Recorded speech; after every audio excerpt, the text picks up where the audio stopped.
चैनपुर एक छोटे से गांव में रमेश अपनी पत्नी और बेटे के साथ एक छोटे से घर में रहता था। रमेश के माता पिता बचपन में ही गुजर चुके थे, इसलिए वह धनीराम के यहाँ मजदूरी करता था। उसकी पत्नी इंदु एक बड़े जमींदार के घर पर साफ सफाई का काम करती थी। दोनों पति पत्नी मिलकर खूब मेहनत करते थे और अपने बेटे बिट्टू के साथ कठिनाई भरा जीवन व्यतीत करते थे। यूं तो हमेशा ठंडी के समय -2 डिग्री तापमान रहता था, लेकिन इस साल तापमान बहुत ही ज्यादा घट गया था, जिससे ठंडी भी बहुत जोरों से अपना कहर ढा रही थी। इस वजह से चैनपुर गांव के लोग बहुत ही ज्यादा ठंडी के कारण डरे हुए थे और परेशान थे।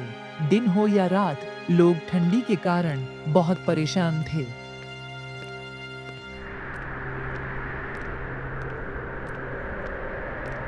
हे ईश्वर, ये कैसी लीला है।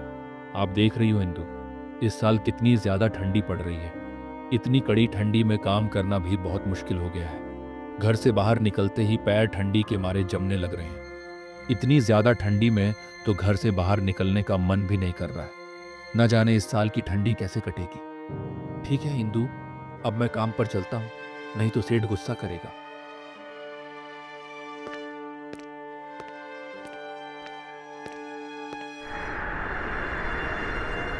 बिट्टू बेटा, तेरे पापा काम पर चले गए और मैं भी अब जा रही हूँ काम पर। तुम घर का ख्याल रखना और घर से बाहर मत जाना। मैं जल्द ही आ जाऊंगी। ठीक है मम्मा, मैं घर से कहीं नहीं बाहर जाऊंगा, तुम जल्दी आ जाना। बेटा, मैं खाना बनाकर रख दी हूँ, तुम टाइम पर खाना खा लेना। अच्छा ठीक है बेटा, अब मैं चलती हूँ।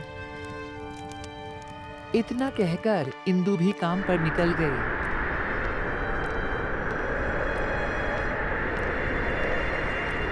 थोड़ी ही देर में इंदु जमींदार के घर पहुंची। जमींदार, जो स्वभाव से बेहद कठोर और क्रोधी था, अलाव के पास खड़ा हुआ अपने सेवकों पर चिल्ला रहा था। तभी जमींदार की नजर इंदु पर पड़ी और वह इंदु के ऊपर चिल्लाते हुए बोला, अरे इंदु, इतनी देर से आ रही हो? तुम्हें पता भी है कि इस ठंड में मेरे आदमी घर का काम जल्दी खत्म करना चाहते हैं। लगता है काम की कीमत नहीं समझती हो। मालिक माफ कीजिए, आज ठंड इतनी ज्यादा थी कि जल्दी उठ नहीं पाई, लेकिन मैं जल्दी जल्दी सब काम निपटा दूंगी। बस बहाने बनाना तो तुम्हें आता है। अगर आज से काम में कोई भी कोताही हुई तो तुम्हारा हिसाब कर दूंगा। याद रखना, तुम्हारी जगह लेने वालों की कमी नहीं है। जमींदार की यह सब बातें सुनकर इंदु को बहुत दुख हुआ, लेकिन उसकी मजबूरी थी। वह चुपचाप अपना काम करने ही जा रही थी। तभी वहां जमींदार की पत्नी ठकुराइन आ जाती है। क्यों डांट रहे हो उसे? इतनी ठंड में वह भी इंसान है, काम करने आई है, यही क्या कम है? आपको थोड़ा सा भी दया नहीं आ रहा है इसके ऊपर? तुम्हें नहीं समझ आता, यह लोग हमारी अनुभूति का फायदा उठाते हैं। इन्हें समय पर सबक सिखाना जरूरी है, नहीं तो ये हमारे सर पर चढ़कर नाचने लगेंगे और कोई भी काम ठीक से नहीं करेंगे। इंदु ने कुछ नहीं कहा, उसने सर झुका लिया और अपने बेटे बिट्टू को सोचते हुए जल्दी जल्दी काम खत्म करने में लग गई।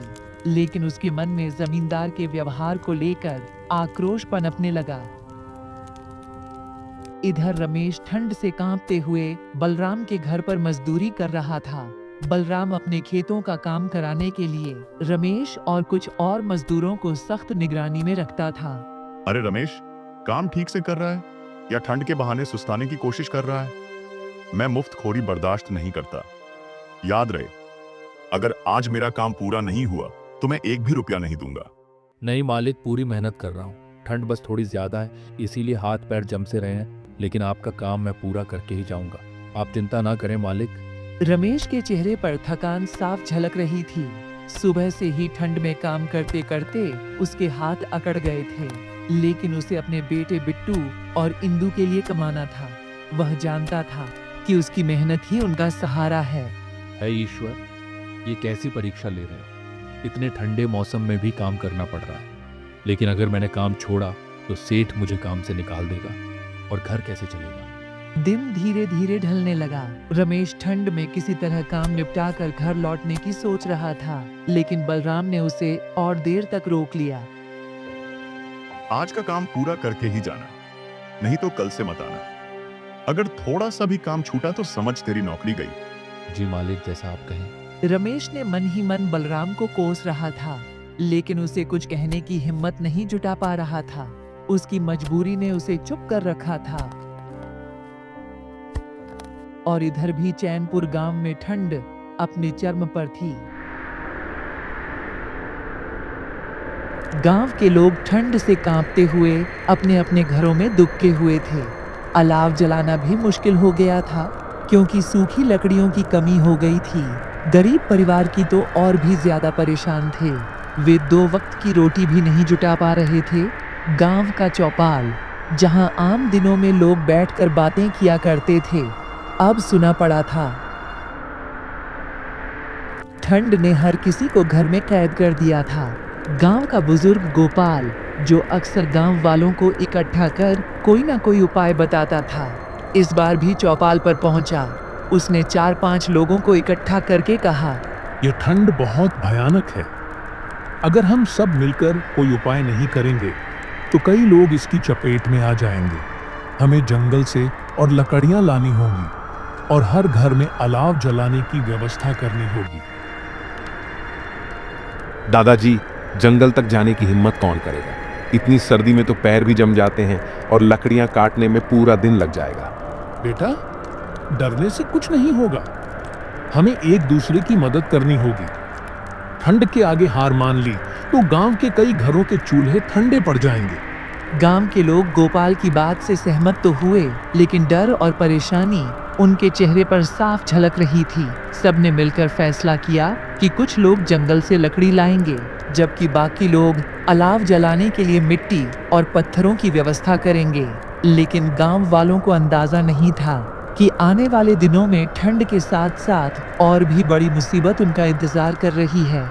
चैनपुर गांव की यह सर्दी केवल मौसम की मार नहीं थी, बल्कि एक बड़ा इम्तिहान लेकर आई थी।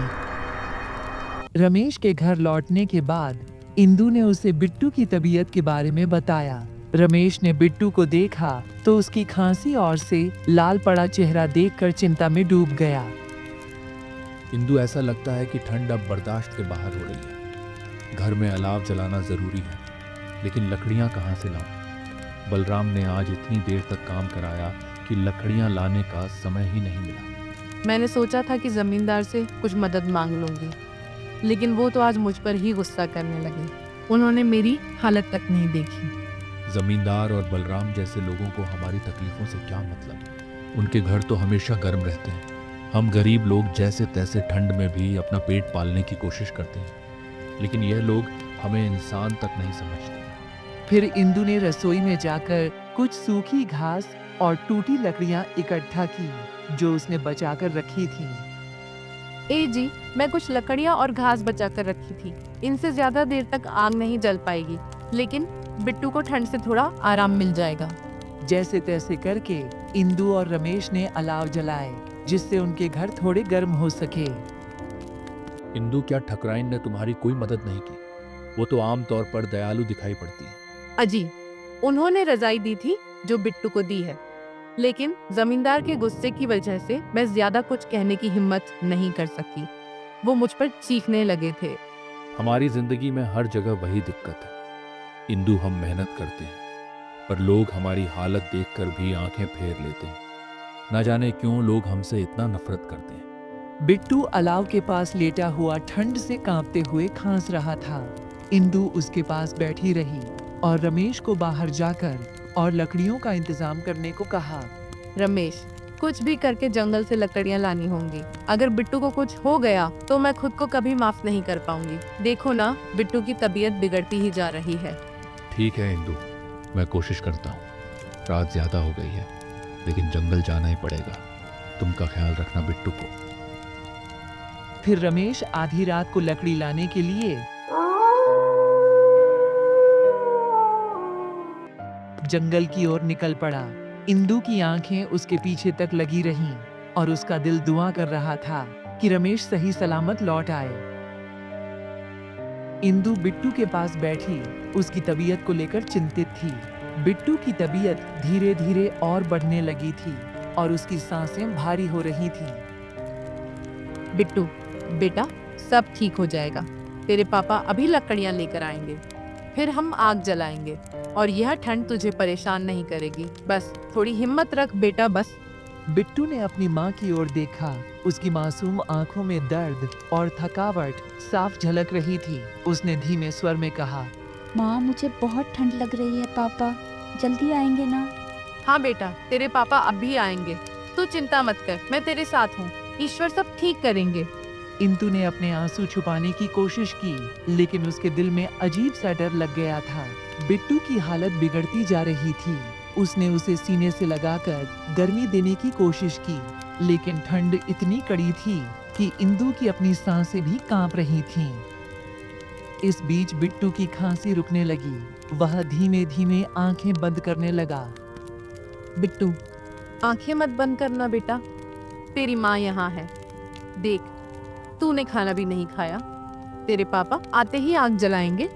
लेकिन बिट्टू अब कोई जवाब नहीं दे रहा था। उसकी सांसें धीमी हो चुकी थीं। इंदु उसे बार बार पुकार रही थी, लेकिन वह अब ठंड की चपेट में आ चुका था। बिट्टू उठ बेटा, तुझे कुछ नहीं होगा, तेरी माँ तुझे कुछ नहीं होने देगी। हे ईश्वर, मेरे बच्चे को बचा लो। इंदु ने बिट्टू को जोर से सीने से लगा और चीख चीख कर रोने लगी। बिट्टू बेटा, कुछ बोलो बेटा, आंखें क्यों नहीं खोल रहे हो बेटा, कुछ बोलते क्यों नहीं? उसकी चीखें पूरे चैनपुर के सन्नाटे को चीर रही थीं। थोड़ी देर बाद जैसे ही रमेश घर पर आया, वह देखा कि इंदु बिलक बिलक कर रो रही है। फिर उसने इंदु से पूछा, इंदु यह क्या हुआ और बिट्टू की आंखें क्यों बंद हैं? बिट्टू को क्या हुआ? अजी, हमारा बेटा ठंड ने हमारा बेटा हमसे छीन लिया, हम उसे बचा नहीं सके। दोनों पति पत्नी ठंड से हार गए थे। उनका बेटा उनकी पूरी दुनिया थी, अब नहीं रहा।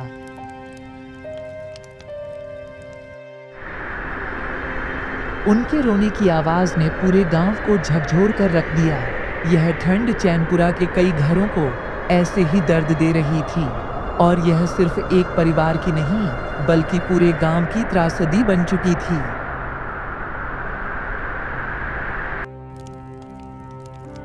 बिट्टू को गुजर जाने के बाद इंदु और रमेश के जीवन में एक सन्नाटा छा गया। वह छोटा सा घर जो कभी उनके बेटे की हंसी से गूंजता था, अब एक सुनसान खंडर जैसा लगने लगा था। ठंड का कहर लगातार बढ़ रहा था और उनके दिलों में बेटे को खोने का गहरा दर्द जम चुका था। इंदु ने खाना बनाना बंद कर दिया। रमेश ने काम पर जाना छोड़ दिया। वे दोनों दिन रात बस एक कोने में बैठे रहते, बिट्टू की यादों में डूबे हुए। इंदु अक्सर अपने बेटे के कपड़े हाथ में लेकर रोने लगती थीं। अब बेचारे दोनों पति पत्नी राजू के मरने का शोक मना रहे थे। ऐसे ही कुछ दिन बीत गए और एक दिन इंदु अपने पति रमेश से कहती है, अगर मैं उस दिन उसे रजाई में और अच्छे से लपेट पाती तो शायद हमारा बिट्टू आज हमारे साथ होता। ईश्वर ने हमारे बेटे को हमसे क्यों छीना? इंदु, यह सब मेरी गलती है। अगर मैं वक्त पर लकड़ियां ला पाता तो बिट्टू को बचा सकता था। मैंने अपने बेटे को बचाने में असफल रहा। ठंड का कहर लगातार जारी था। उनके पास लकड़ियां खत्म हो चुकी थीं और घर के कोने में रखा सारा सामान ठंड से बर्फ जैसा जम गया था। दोनों के शरीर कमजोर होते जा रहे थे। इंदु ने कई दिनों से कुछ खाया नहीं था और रमेश भी पूरी तरह टूट चुका था।